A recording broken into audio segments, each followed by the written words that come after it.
जी बिस्मिल्लाहिर्रहमानिर्रहीम अस्सलामु अलैकुम to all of you. So my dear students, chapter number first stoichiometry lecture number है fourth and that is related to mole, one of the most important lecture for your first year chemistry. तो इस lecture में पहले इंशाल्लाह से मैं आपको ये सिखाऊंगा कि मोल कहते किसे हैं. दूसरा पॉइंट मैं आपको ये सिखाऊंगा कि मोल की जरूरत क्यों पेश आई. तीसरा पॉइंट कि किसी भी सब्सटेंस के मास को जब आप ग्राम में लेते हो तो इसको मोल क्यों कहते हो. एंड द फोर्थ पॉइंट कि वन मोल में number of particles N A के ही क्यों बराबर है. 6.023 मल्टीप्लाई बाई 10 की पावर 23 के ही क्यों बराबर है, इससे ज्यादा या कम क्यों नहीं है. सो चलिए स्टार्ट लेते हैं मोल के इंट्रोडक्शन से. देखो लेट सपोज मैं आप लोगों से कहता हूं कि आप किसी दुकानदार के पास गए और उसको आपने ये कहा कि मुझे 1 किलो चीनी दे दे. तो आप जो चीनी ले रहे हैं दुकानदार इसके लिए जो यूनिट यूज कर रहा है वो किस चीज का, दैट इज किलोग्राम का यूनिट यूज कर रहा है. या कोई और चीज ले रहे हैं तो उसके लिए जो यूनिट यूज हो रहा है this unit is what, kilogram. तो kilogram is the unit which is used by the shopkeeper जब आप उससे कोई चीज ले रहे हैं. सिमिलरली केमिस्ट्री में जब आप किसी भी सब्सटेंस, अब सब्सटेंस क्या है, this can be element, this can be molecule, this can be compound, this can be आप लोग के पास atom, this can be ion. किसी भी सब्सटेंस की अमाउंट की जो यूनिट होगी इसको आप लोग किस चीज का नाम देंगे, इसको आप लोग नाम देंगे मोल का. तो मोल क्या है, this is the unit of amount of a substance. अब यूनिट तो हमारे पास किसी भी सब्सटेंस के लिए एमयू भी थी. तो अगर एमयू ऑलरेडी मौजूद है तो हम इस एमयू को यानी मोल में आप क्या करोगे, एमयू को ग्राम में कन्वर्ट करोगे. Basically the gram is called mole. तो अगर ऑलरेडी एक यूनिट मौजूद है एमयू तो इसको मैं ग्राम में क्यों कन्वर्ट करूं. तो याद रखिए इस पॉइंट को कि जो एमयू है this MU is a very small unit. इसके साथ कैलकुलेशन करना क्या है, दैट इज बहुत ज्यादा मुश्किल है. सो आप इस एमयू को किस में कन्वर्ट करोगे, ग्राम में. कैसे कन्वर्ट करोगे ये सारी चीजें हम डिस्कस करेंगे. तो when the MU is converted into gram, अब ग्राम क्या है, this is a big unit, large unit. तो इसके साथ कैलकुलेशन करना क्या है, दैट इज आसान है. तो प्लीज इस पॉइंट को याद रखें कि मोल में आप एमयू को किस में कन्वर्ट करोगे, दैट इज अ ग्राम में कन्वर्ट करोगे.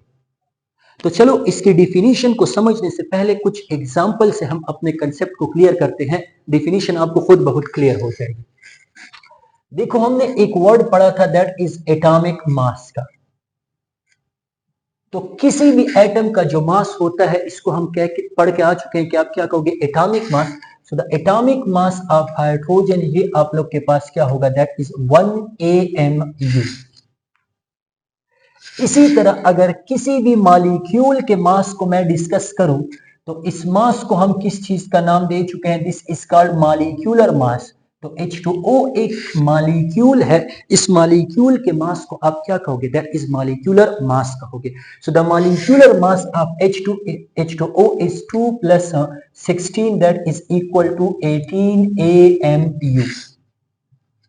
किसी भी आयनिक कंपाउंड का जो मास होता है इस मास को हम किस चीज का नाम देके आ चुके हैं, this mass is called formula mass. तो NaCl इज आयनिक कंपाउंड. तो इसका जो मास आप लोग के पास होगा दिस इज फार्मूला मास. और ये कितना है, 23 plus 35.5 that is equal to 58 point आप लोग के पास 5 दैट इज AMU. और किसी भी आयन का जो मास होता है इसको आप किस चीज का नाम देते हैं, आयनिक मास का. So the ionic mass of any ion, let's suppose sodium positive है, आयन कैन बी पॉजिटिव और नेगेटिव, तो वो आप लोग के पास क्या है, दैट इज 23 AMU है. तो मैं आपको ये समझाना चाह रहा हूं कि किसी भी एटम के साथ, किसी भी मॉलिक्यूल के साथ, किसी भी फार्मूला यूनिट के साथ, किसी भी आयनिक कंपाउंड के साथ आप क्या लिख रहे हो, दैट इज AMU लिख रहे हो. अब मैं सिंपल एक काम करने जा रहा हूं कि इस 1 AMU की बजाय मैं अब यहां पे क्या लिखने जा रहा हूं, दैट इज 1 ग्राम लिखने जा रहा हूं. हमने simple the MU is converted into what, gram. तो जब एमयू था तो इस मास को हमने नाम दिया किस चीज का, एटॉमिक मास का। लेकिन जब अब ग्राम आ गया है तो अब आप इसको एटॉमिक मास का नाम नहीं दोगे, अब ये आप लोग के पास क्या हो जाएगा, this will be called molar mass. तो what is molar molar, mole से निकला है, the mass of how many mole, 1 mole. और ये क्या होगा, जब भी आप किसी सब्सटेंस के मास के साथ क्या लिखोगे, दैट इज ग्राम लिखोगे। So the atomic mass of hydrogen is mu, लेकिन the molar mass of hydrogen is what, gram. Similarly molecular mass of H2O कितना है, 18 mu।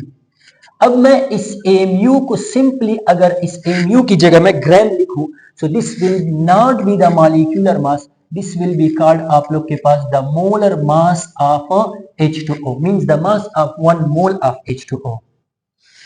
इसी तरह 58.5 mu की जगह अगर मैं 58.5 ग्राम लिखूं, so this will be called आप लोग के पास what, this will be called molar mass. और इसी तरह अगर मैं यहाँ पे सोडियम के मास के साथ 23 mu की बजाय 23 ग्राम लिखूं, so this will be called the molar mass of what, that is a sodium positive. तो जरा आप लोग मुझे बताएं, मैंने सिंपल क्या कहा, क्या क्या हमने किसी भी एटम का जो एटॉमिक मास था इसको एक्सप्रेस किया किसमें, ग्राम में। किसी भी मॉलिक्यूल का जो मॉलिक्यूलर मास था इसको एक्सप्रेस किया किस चीज में, ग्राम में। किसी भी आयनिक कंपाउंड का जो मास था इसको एक्सप्रेस किया किसमें, ग्राम में। और किसी भी आयन का, दिस कैन बी कैटाइन और एनाइन, इसके मास को एक्सप्रेस किया हमने किस चीज में, दैट इज अ ग्राम में। तो किसी भी सब्सटेंस के, चाहे वो एटम है, चाहे वो मॉलिक्यूल है, चाहे वो आयनिक कंपाउंड है, चाहे वो दैट इज आयन है, इसके मास को जब आप एक्सप्रेस करोगे किस चीज में, ग्राम में, तो इसको आप लोग नाम दोगे किस चीज का, मोल का। तो देखो आप डेफिनेशन क्या पढ़ते हो कि when the atomic mass of an atom, molecular mass of a molecule, formula mass of ionic compound, and ionic mass of an ion is expressed in water, is expressed in gram। तो इसको आप लोग किस चीज का नाम दोगे, मोल का नाम दोगे। So this is basically the introduction of what that is a mole। आगे इस पे हम अलग से लेक्चर लेंगे कि मोल एक नंबर है और ये नंबर फिक्स्ड है, क्या है उसको हम बाद में तो फिलहाल के लिए आपने ये सीखना है कि किसी भी एटम, मॉलिक्यूल, आयन और कंपाउंड के मास को जब आप किस में लोगे, दैट इज मोल में लोगे, ग्राम में लोगे, तो दिस विल बी कॉल्ड आप लोग के पास मोल। एक पॉइंट ये हुआ। दूसरा पॉइंट जो आप लोगों ने यहां से ये याद रखना है वो ये है कि 1 मोल ऑफ एनी सब्सटेंस का जो मास होगा, इस मास को आप लोग किस चीज का नाम दोगे, that is called molar mass. Molar, the mass of how many mole, 1 mole. और 1 मोल ऑफ एनी सब्सटेंस में जो नंबर ऑफ पार्टिकल्स होंगे वो कितने होंगे, 6.023 मल्टीप्लाई बाय 10 की पावर 23। अब इतनी ही क्यों है इसको हम बाद में डिस्कस करेंगे अगले वाले लेक्चर में इंशाल्लाह से। तो 1 मोल ऑफ एनी सब्सटेंस का जो मास है, this is molar mass, and 1 mole of any substance में जो नंबर ऑफ पार्टिकल है, दैट इज 6.023 मल्टीप्लाई बाय 10 की पावर 23। देखो अगर मैं इस मोल को डबल कर लूं, 1 मोल की बजाय मैं क्या कर लूं, दैट इज 2 मोल कर लूं। This is very very important point. तो अगर मैं नंबर ऑफ मोल को क्या कर रहा हूं, डबल कर रहा हूं, तो मोलर मास भी आप लोग के पास क्या हो जाएगा, the molar mass will also become double. अगर 1 मोल ऑफ वाटर का मास 18 है तो 2 मोल ऑफ वाटर का मास क्या हो जाएगा, 2 मल्टीप्लाई बाय 18। अगर 1 मोल ऑफ वाटर में number of particle 6.023 multiply by 10 की पावर 23 है, तो 2 मोल्स में आप लोग के पास क्या हो जाएंगे, 2 मल्टीप्लाई बाय 6.023 मल्टीप्लाई बाय 10 की पावर 23। तो इसका मतलब ये हुआ कि अगर मैं नंबर ऑफ मोल को डबल कर रहा हूं तो नंबर ऑफ पार्टिकल्स भी क्या हो रहे हैं, दैट इज डबल हो रहे हैं। मोलर मास भी क्या हो रहा है आप लोग के पास, डबल हो रहा है। सेम इज द केस कि अगर मैं नंबर ऑफ मोल को जरा हाफ कर लूं, 1 मोल से मैं आ गया हूं 0.5 मोल तक, तो नंबर ऑफ मोल जब हाफ हो रहे हैं तो मोलर मास भी क्या हो जाएगा, दैट इज आप लोग के पास हाफ हो जाएगा। और जब नंबर ऑफ मोल हाफ हो रहे हैं तो नंबर ऑफ पार्टिकल्स भी क्या हो जाएंगे, दैट इज हाफ हो जाएंगे।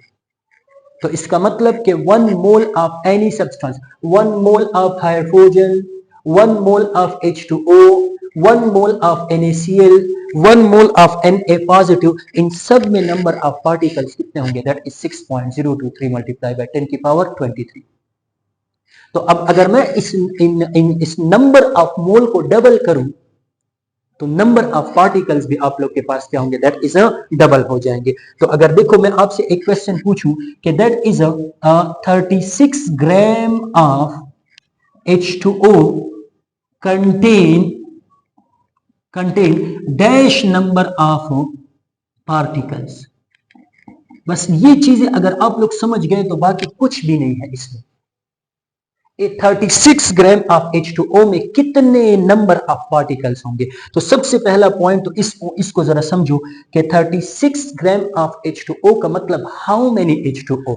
So that is 118 gram of H2O means 1 mole. 36 gram of H2O means that is 2 moles.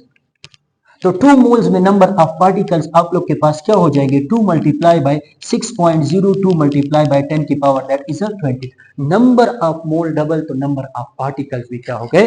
Double. So this is the part first of mole, जिसमें आपने ये सीखा कि मोल यूनिट है किसी भी सब्सटेंस के अमाउंट की। एमयू को ग्राम में क्यों कन्वर्ट करते हैं और ग्राम ही को आप क्यों मोल कहते हैं, इसको इंशाल्लाह अगले पार्ट में हम क्या करेंगे? डिस्कस करेंगे। तब तक के लिए दुआओं में याद रखें। अल्लाह हाफिज।